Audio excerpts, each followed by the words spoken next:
touched on very important points, and you just said that Benazir Bhutto once said that democracy is the best revenge of all, and you touched on the decline of democracy in Pakistan, which the world agrees with. Many institutions, including the European Union, saw the elections in 2024, criticized them for the allegation of political engineering, electoral manipulation and suppression. You highlighted well and accepted already that the military has been accused of exerting undue influence over Pakistan's political landscape. But there is also criticism that the Pakistan's People's Party, that Benazir Bhutto once stood for these values, has contributed to the weakening of democratic institutions, starting with the breaking of the Charter of Democracy that the Pakistan People's Party and the PMLN once pledged to, alongside the criticisms recently that you took a pivotal role in the 26th Amendment, that the judiciary has been more politicized, that the recent PICA laws, the Pakistan's Electronic Criminal Crime Act, was not really opposed. How do you respond to the criticism that you have contributed to the decline of democracy that once the Pakistan's People's Party fought for and stood for? We say, well, the Pakistan People's Party has always and will always continue to fight for democracy. Whether it is our constitution, the subsequent rights, devolution, individual rights, labor rights,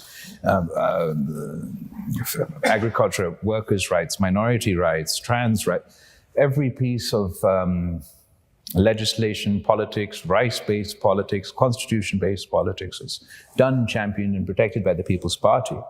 Obviously, we welcome all criticism and we can always do better. But to say that we've contributed to the weakening of democracy in Pakistan, Pakistan's democracy is not the strongest at the moment, but we're not the only country facing this challenge.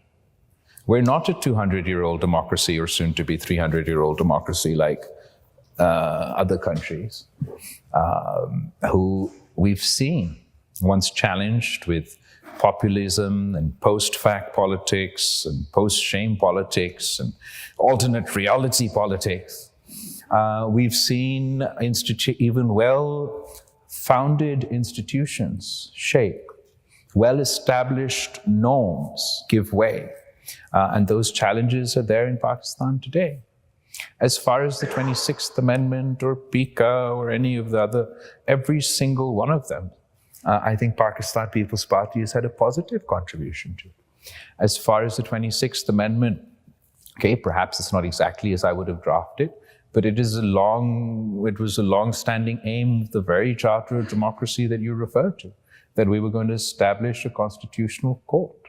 But it was because the People's Party believed in dialogue and engagement and compromise and not enforcing your view despite having the votes, that we engaged with the opposition, with Maulana Fazlur Rahman, and came out with a compromised legislation. Similarly, with the PICA amendment, you can say it's not strong enough criticism. It depends on your opinion or how much you oppose or support the law. But the People's Party, as far as a parliamentary force, has been the only political party to consistently oppose this legislation. When it was first brought in during Imran Khan's time, or in fact during Nawaz Sharif III, period Imran Khan, or period latest alteration, latest configuration that it's come out now, we've always engaged with the process and contributed through amendments and through our input to passing, which is not an ideal legislation, but a better legislation than initially proposed. Particularly those criticizing the current PICA amendment, I would draw their attention to the original proposition, original proposed legislation, which had ridiculous things like 30 years in prisons for a post and God knows what not.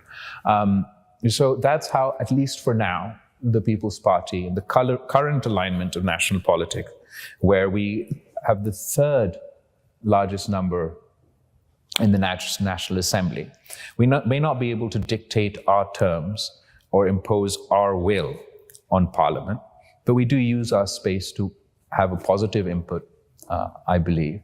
But what is that positive input for it to continue? There's a famous, it takes two to tango, or dono haath se tali bajta hai. And sirf People's Party ka haath maujood hai. Sorry, I'm speaking in a language that nobody's going to understand. So I said it takes two to tango, but at the moment, it's only the People's Party who's willing to do that tango. If you look at our friends who sit on the government benches, they're not particularly inclined to further democratic space, constitutional space, the issue of human rights. And our friends who are sitting on the opposition, their track record is there for all to see. But even today, while according to them, they face the brunt of all this political repression and engineering, etc., they too are not willing to have a meaningful, rights-based, democracy-based, normative-based, institutional building-based conversation. And until we move away from that politics, we're stuck in the rut that we are now. You touched on very important points here. I think there's a lot to unpack, and I'll try my best as we move on. But one important issue, you talked about political victimization. Your party, not here, but in your speech, your party has been the receiving end of political victimization, state institutions used against, whether we saw in the Zulfikar Ali Bhutto, Shahid Mohtarma Bhutto, and continue on. One of the we have recently seen is the Pakistan Tehreek-e-Insaf facing the same, the Imran Khan incarcerated, the political activists being constantly put in jail, and more importantly, their supporters accuse current regime, and also they point towards the Pakistan People's Party as well to have been involved and not strongly opposing for the democratic principles, no matter how you disagree, for the democratic principle, and especially on the point of human rights. How do you respond to those criticisms, especially given that the same political tools are now used against them that were once used against the Pakistan People's Party and also PMLN? I think it's a funny and kind of sad, because absolutely, they've not only been used against the People's Party, they were founded to be used against the People's Party. Political victimization in Pakistan, which was called accountability, when either of these other parties are in power, was targeted at the People's Party. The reason these institutions were set up was to undo the electoral chances of the People's Party. And I'm not talking about, long forgotten history of Zulfikar Ali Bhutto or Benazir Bhutto. I'm talking about 2018, when Imran Khan was Prime Minister.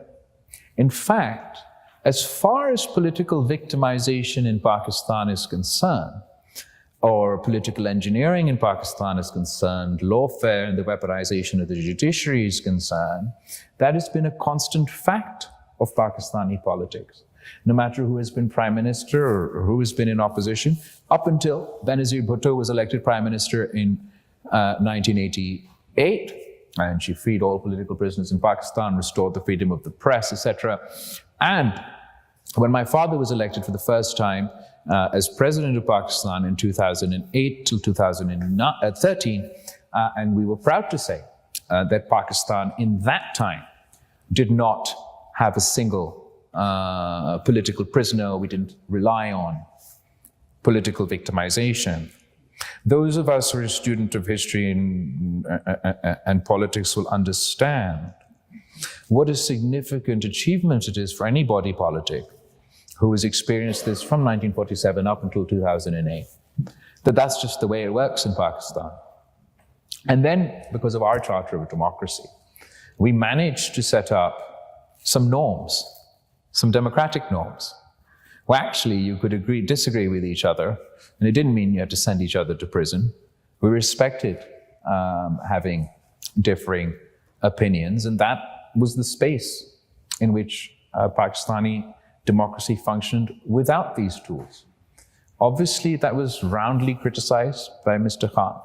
He then came into power, undid those norms, undid all the reforms that we had done to the National Accountability Bureau and all other institutions used to this end. In fact, he changed the prison manual. So there's prison, there's A class, B class, C class, and if you've got a degree, you get a certain class, and if you were, because half of the politicians were in prison, so if you're a politician, you're also entitled to that class. And my father who spent a total of 14 years of his political life as a political prisoner in Pakistan without a conviction, was imprisoned anew under Mr. Khan's, when he was prime minister. It's fair enough, everybody does it, I don't hold it against him. But he refused to even allow us a cooling box to keep my father's insulin in because he's a diabetic. He was personally involved from the PN's Prime Minister's office in ensuring not only that my father's sister was arrested on Eid night from the hospital bed, that Mr. Sharif's daughter was arrested. But I used to say at the time that he should pray that it's a Pakistan People's Party government that comes in next. Because we're the ones, the only ones, who say democracy is the best revenge. And despite the fact that you've tortured us, thrown us into prison, killed us workers, we won't do the same to you. Nobody else is like that. And what he's facing today is not just accidentally of his making. He's literally ripped up the change manual. Now he gets access to a exercise bike and other things from the courts that people didn't in his time. I would like to see a world where actually nobody goes to prison. And we get to do our politics and agree to disagree and go to our parliament like you guys debate here at the chamber. But it will require somebody else other than the Pakistan People's Party to take that stance.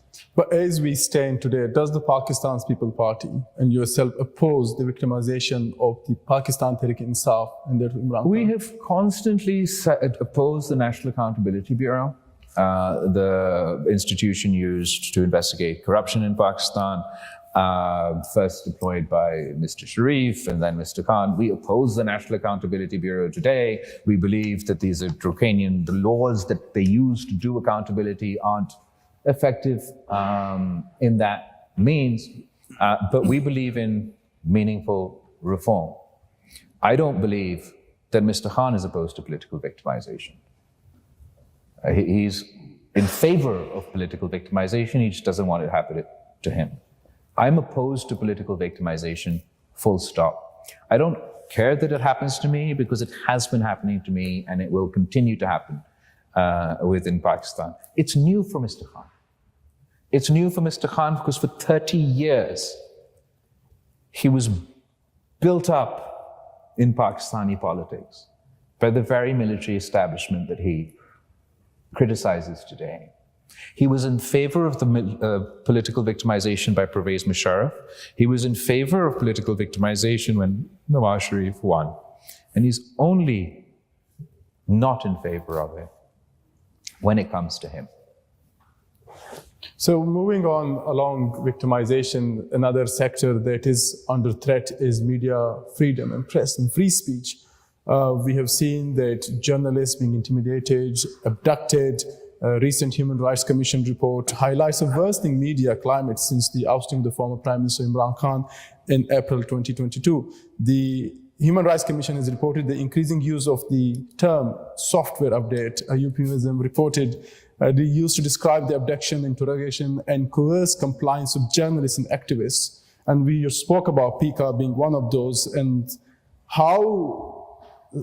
what role can the Pakistan's People Party play in this climate to advocate for a Pakistan where there is more press freedom and the right to free speech, especially in light of social media where young people want to voice and channel their voices to social media and they're being suppressed? So I have a couple of thoughts on this. First of all, as far as Pakistan's free press journey has been concerned, you can compare each and every one of the Pakistan People's Party ruled terms in power now. It's a part of history to Mr. Khan's term or Mr. Sharif's term, and we stand out. Just as we don't have political prisoners, we didn't really care what the media said about us. They're sitting right there. They didn't say very nice things, but they had the freedom to say it. We have moved away from that as a society. And there's this urge to control not only sort of the formal media, but the informal media. That's getting a little bit draconian, claustrophobic. But I think that there's the like sort of big D argument that obviously free press is important for every democratic society and etc. But there's also just the average citizen who's not political. They say our youth is politicized. A fraction of our youth is politicized. The majority of us are not so political. When you engage in political speech, you should have free speech. That's obviously restricted. What is happening now, and I think partly there's a generational disconnect where sort of the boomers in Islamabad don't quite get social media or how the digital age works. And what's happening is, as I said in my speech, if 60%, 65% of our population are under the age of 35, and you suddenly take 65% of your population's access to WhatsApp away, slow down their Netflix streaming or mess up their, I don't know, whatever else they're on, you're suddenly antagonizing 65% of your population. It stifles creativity. It stifles economic activity. So what we as the People's Party are focused at the moment is we want to apply a rights-based approach.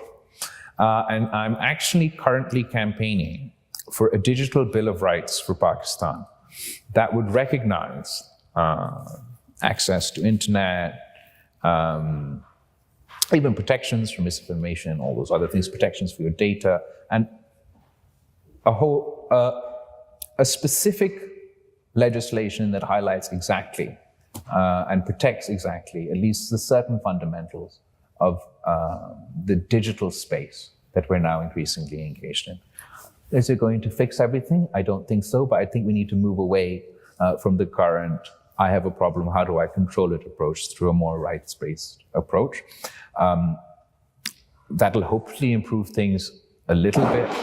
Ultimately, we just have to move away from this desire to control everything. The desire to control everyone's opinion, the desire to control everyone's tweet, the desire to control every headline. You can't conquer the media. You certainly can't conquer the digital media. So that is something that that is the software update that we need in Islam. And I hope that the software update does come in literal sense. There are challenges, and you're right, that we need to allow people with the freedom of press, with free speech. Control doesn't work. However, there's always blame that political participation comes at the heart of it when certain forces want to bring these laws, because in the parliament, who sits are political representatives. Would you support a parliamentary commission to investigate then media suppression and state-backed intimidation and to find out what can be done in order to reverse these? Yeah, sure. Okay, wonderful. And then I want to move on to then, I think more specifically to Sindh and Balochistan. The Pakistan's People Party struggled to maintain a strong political foothold beyond Sindh and Balochistan, and I suppose there's a desire to expand to the national level. But I think it will all also depends on what their role or how their activities have been, performances in Sindh and Balochistan. So, for instance, between 1998 and 2023, Sindh and Balochistan were the only provinces where the share of out-of-school children increased. Sindh accounted for 25% of the national out-of-school population in 1998, a figure that has since risen to 31% in 2023. In healthcare, some progress has been made in expanding access and maternal child, but mortality rates in Sindh remain higher than those in Punjab and Khyber Pakhtunkhwa. So despite ruling Sindh for more than a decade and also being in Balochistan, why has the Pakistan's People's Party governance failed to address these crises? Thank you so much for your question. I think it's really good to have an opportunity to engage in subtopics. First, I think it's laughable to say that healthcare is only slightly improved in the province of Sindh. Since the Pakistan People's Party took over in 2008 up until today, we've improved access to not only to the standard of healthcare, to the quality of healthcare, but we also ensure it's free at the point of contact for all citizens. We've taken one example is what used to be the national NICVD, the National Cardiovascular Hospital in Karachi, and before devolution was a federal program that ran on donations. And we've built it into a formidable institution that is now the largest network of cardiac healthcare on the planet, that provides free of cost healthcare. I mean, you have a heart attack, you can get free treatment at a hospital in every district of the province of Sindh. When we took over, there was nowhere to get a kidney transplant or a liver transplant in the province. Actually, in the country, you'd have to go to India.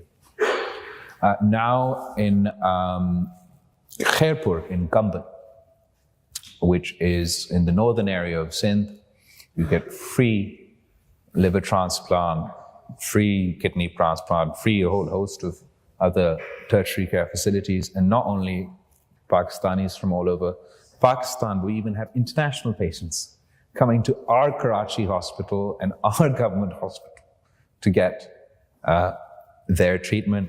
We've done the same with children's emergency care across the province. We're under our partnership with the Child Life Foundation. We've made access to children emergency care a priority.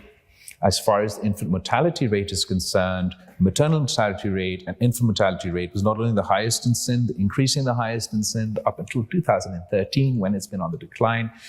Fastest rate of decline is in Sindh, specifically as a result not only of the stuff you saw in Thar, but our various mother and child support programs. So now we actually outcompete all the other provinces, having originally come from a position where our infant mortality and our infant mortality and maternal mortality rate was higher than the rest. And we still aspire to provide free and healthcare of international standards to the people of our province. That's not to say that we're fantastic, but by any measurement compared to any other government in our country or in our region on the healthcare front, we've been extremely successful. Education, even though we've drastically increased our spending,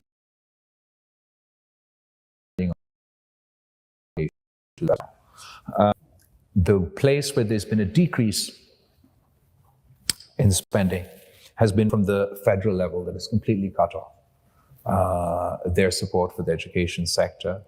Particularly, I mean, I know we'll talk about it, but for universities.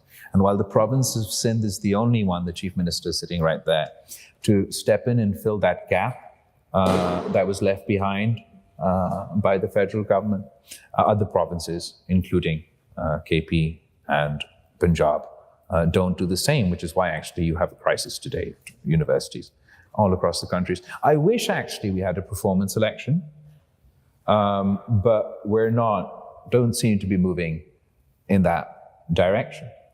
So I also want to touch in there on Balochistan. I'm from Balochistan. Yeah. You have current government in Balochistan. Yeah. The last time you were here in 2010 to 2013. There is political instability and crackdown on political dissent, and it has been rising. And there are serious concerns, especially with the Baloch Yakjati Committee and other right groups report an increase in enforced disappearance, suppression of peaceful activism. Additionally, allegations of electoral manipulation have fueled protests by Baloch and Pashtun nationalist parties as well as religious groups.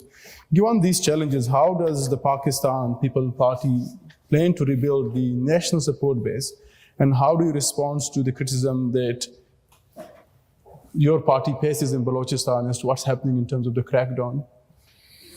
Absolutely. I think the concerns are very legitimate, and the situation right now, not necessarily to do more with political stability. Balochistan, of all things, has been the more politically stable province of the rest, but security challenges, absolutely. And you'll be more aware about how pervasive security threat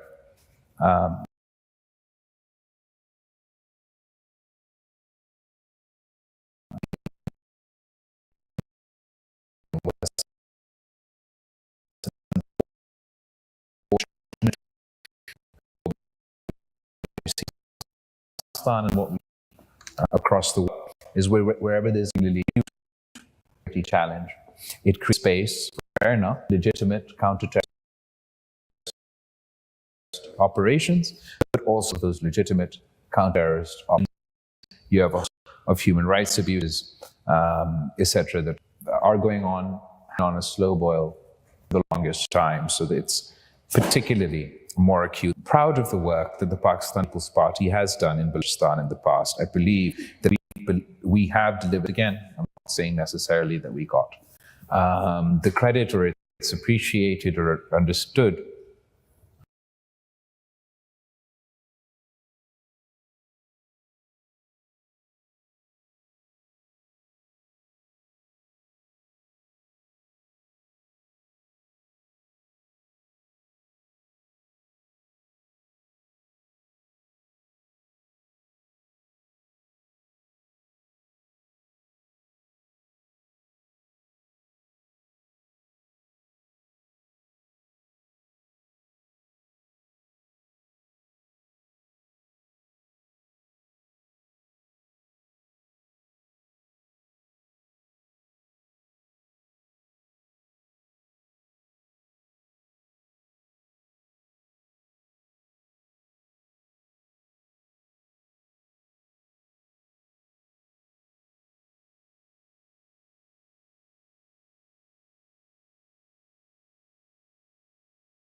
How pervasive the security threat in Balochistan has been, and increasingly how it's getting worse. And unfortunately, what we've seen in Pakistan and what we've seen across the world is wherever there's a particularly acute security challenge, it creates space for fair enough, legitimate counter-terrorist operations, but also within the mix of those legitimate counter-terrorist operations, you have a whole host of human rights abuses, etc., that are going on, have been going on, and Balochistan in particular has been on a slow boil for the longest time, so that it's particularly more acute there.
Or the part that is part of the larger Pakistan's consensus?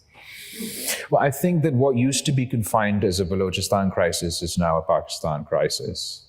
And in fact, it's not even a Pakistan crisis, it's an international crisis. I used to think, when we were going through, back to the topic, through the 90s and sort of my mother's struggle with democracy and controlled democracy at the time, that eventually democracy wins, right? The good guys win at the end of the day. So we, Pakistan was meant to become more like other great democracies of the world, like the United States, the United Kingdom. It turns out the rest of the world is becoming a little bit more like us. And so, yeah, how do you solve the Balochistan crisis, the Pakistan crisis? Is it a democracy crisis? We've lost, I think politicians everywhere need to understand that the reason that the populist has no solution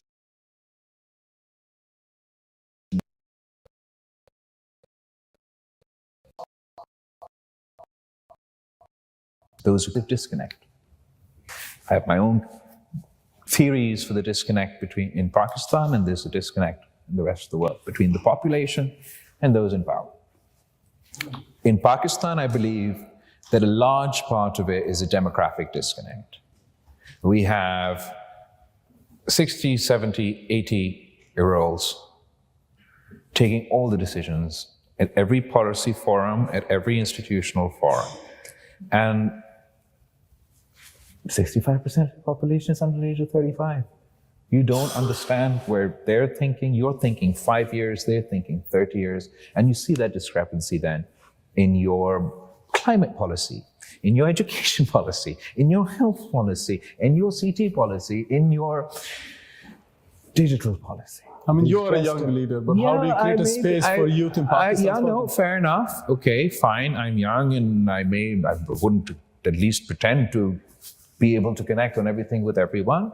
But I do find myself in rooms in cabinet or in parliament or in meetings in spaces where I'm just talking to people from another world. I mean, I don't know how to convey, especially a lot of this digital stuff, especially the sort of this idea behind like a great firewall. Okay, so on like I ideally we don't want a firewall, but if you're going to put up a firewall, then it like a la the China firewall and give us like the great Pakistani firewall, then at least give us the digital infrastructure that China gives its citizens before it does all that control. When you make your economic policy and you're saying that way aiming to make Pakistan a IT sector $1 trillion, and you shut off your infrastructure. So how do I want to push on one thing there. How do you create space for youth in the current environment? The current Prime Minister has the youth programs and a lot of youth initiatives trying to. So is that the way, or is there a better way to create space, especially on the political, on the tables, on the stakeholder tables? Of course, opportunity as far as economic opportunity, whether it's the youth program or any of the other programs, those are all good things. But until you're willing to have not only a seat at the table, and let's break this down. It's not only a seat at the table in Parliament where you have very few. You're fair enough, there's me, what am I going to do alone? There's a couple of other people. The other people that are considered youth or grandparents themselves. But forget fair enough, right? So Parliament apparently, not our domain. Surely university is your domain, right? At the universities in Pakistan, the students are not allowed to unionize, but the teachers are allowed to unionize, the clerks are allowed to unionize, the staff is allowed to unionize. The only people that you don't want to listen to an opinion from are the students that the university is meant to be teaching. So you see this reflected at all levels in Pakistani society, and maybe it passed in the past, where younger people are expected to be in their place and do what they're told. But now the youth are a majority, not a minority of our population anymore.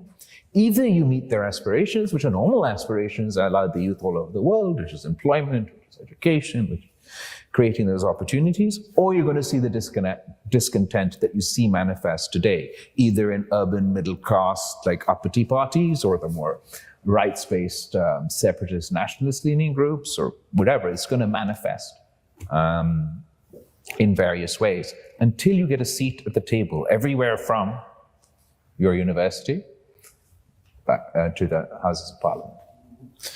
I'm conscious of the time, and I want And to of the fact there's no heating in and here, it's and cold I'm as from the desert. I imagine it's cold here as well, and you're not climatized yet. But I do want to touch on one final question on the foreign policy. Given that you were the former foreign minister of Pakistan, you touched on the international arena as democracy is going in a different direction as well. The United States has recently imposed sanctions on 4 Pakistani entities linked to the missiles development. The government has condemned these sanctions as biased. First, how do you see this as an indication of worsening US-Pakistan relationship? And more importantly, given Pakistan's relationship with China, should Pakistan decisively align with China, or can it still maintain the balanced approach? As far as the sanctions are concerned, for the US, the sanctions are like candy. They hand them out to everybody. And yeah, it's concerning that Pakistan's missile program has recently been sanctioned by the United States. The government is obviously engaged with conversations with them. But I'm really sort of, on this whole nuclear weapons, missiles, just weaponry by and large, I'm really sort of struck at the hypocrisy of the world. Like, what's the rule? What are the rules that allow you to be entitled to a nuclear weapon and not entitled to a nuclear weapon? What are the rules that entitle you to a missile and not entitle you to a missile? Like, every American's right to bear arms is entitled. Is it like in that way every Western country or every white country are allowed nuclear weapons or weapons at large and the rest of us aren't? Pakistan's nuclear weapon is not an aggressive nuclear weapon. We do not seek to build a Riviera anywhere or occupy any Greenland, okay? We don't have an expansionist foreign policy to take over the Panama Canal or conquer Canada. Our nukes are only for our self-defense. They were made after India made their weapons. They were tested after India tested their weapons. Unlike India, we haven't accidentally shot a nuclear-armed ballistic missile into our neighbor's territory and said, oops.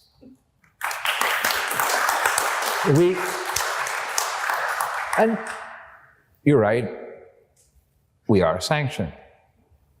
So I feel that all Pakistanis are of the view that our nuclear capability, and all the strings that come attached with that, is part of our self-defense.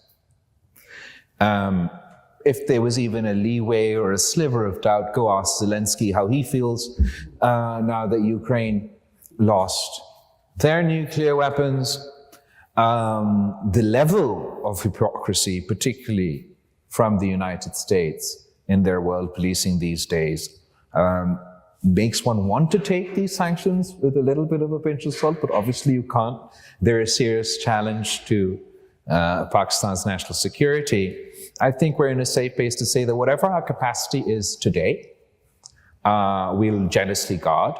And as far as future capacity is concerned, fair enough, that can be open to a diplomatic conversation. But a broader conversation needs to happen, like who has the right to defend themselves? Are we going to watch as the international community turns India into the net security provider of the region, as they pummel billions of dollars in arms sales to India? Are we just going to sit on our hands and wait for us to become Ukraine? I don't think so. So we're going to jealously guard our nuclear weapons, our ballistic weapon program. I'm glad you asked the question, and keep an eye out in case they try and make us the next WMDs. We do have nukes, we have the missiles, no one, I think, doubts that. But as far as these sanctions are concerned, I think there are more productive ways to engage in this conversation. A proper international rules-based order that accounts for all of these things, I think, are what is in Pakistan's interest and everybody else's interest. Well, all the time we had today. Thank you so much for joining us. Thank you. Absolutely.